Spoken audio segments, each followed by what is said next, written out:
الحمد لله والصلاة والسلام على رسول الله وعلى آله وصحبه ومن والاه. ليس بغريب أن يكون هناك بعض الأفكار الغريبة والموجهة لعامة الأمة، لشبابها وفتياتها، وإدخال السم في العسل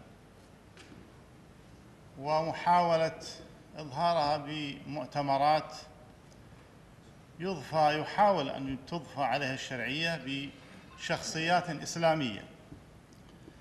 لكن هذا المؤتمر أو هذا الملتقى الذي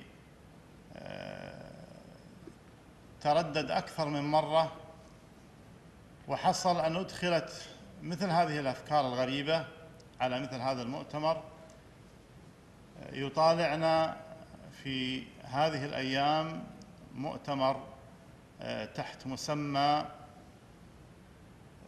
وشعار المجتمع المدني الوسيلة والغاية. وإن كان بعض الناس يفهمون المجتمع المدني فهما آخر، وقد لا يرون في هذا الشعار بأسا، إلا أننا نعرف من خلال وجود هذه الشخصيات التي أفصحت عن مفهومها للمجتمع المدني من خلال أطروحاتها ولقاءاتها وكتاباتها في الصحف وتطرفها في هذه القضية، عرفنا ماذا يريدون من هذا المنتدى وهذا المؤتمر الذي جمعوا فيه عدد من الشخصيات من الخليج وممن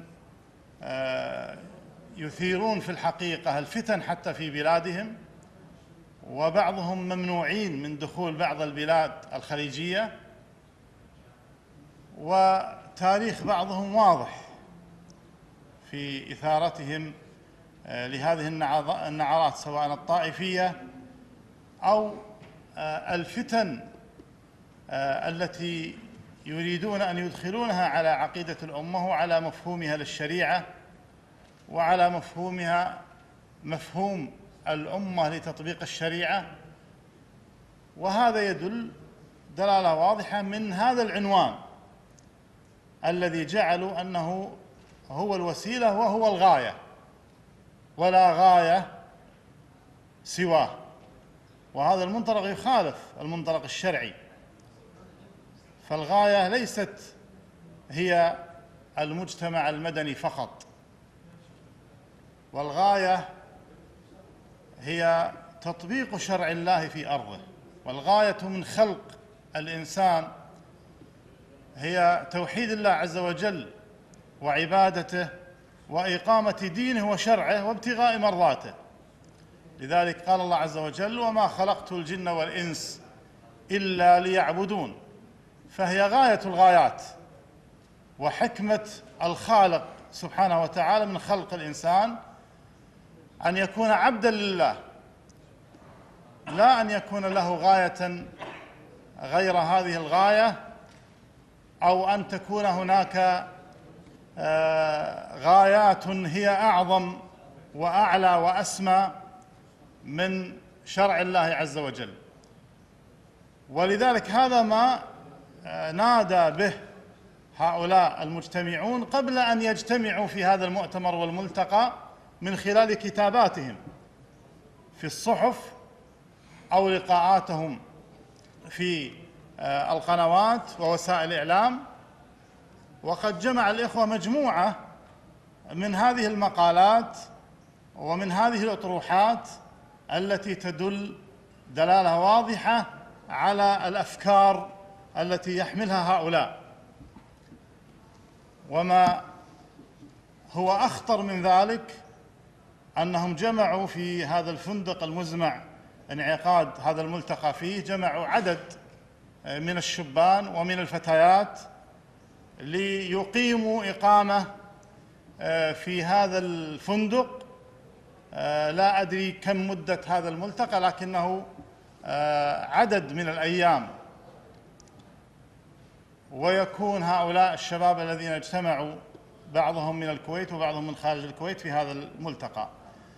أنا أستغرب أولاً من السماح لمثل هؤلاء بأفكارهم المشبوهة وأطروحاتهم الغريبة. أستغرب من عقد هذا المؤتمر في الكويت، كما أستغرب من منح لهم الترخيص في هذا الفندق، وهل طلبوا فعلا يعني إذن من الجهات الرسمية، وهل هناك جهات رسمية فعلا رعت يعني هذا الملتقى والمؤتمر. لذلك أنا أطالب بوقف هذا المؤتمر والملتقى فورا، وعلى الجهات الرسمية والمسؤولة أن تتحمل مسؤولياتها عما يحدث في هذا المؤتمر وعن السماح لهذا المؤتمر. لذلك نحن لا نقبل أن تصدر لنا الأفكار وتأتينا من كل حدب وصوب لهذا المجتمع، ويجمع الشباب الصغار والفتيات لتلقي هذه التوجيهات وهذه الأفكار الغريبة عن المجتمع الكويتي باسم وتحت شعار المجتمع المدني. لذلك الشعارات لا تعني لنا شيئا إذا كان ما يحمل الأشخاص الذين يحاضرون وينطوون تحت هذه الشعارات أفكار وأطروحات هي معلومة مسبقا ومعروفة لدينا ولدي كذلك المهتمين بهذا الشأن.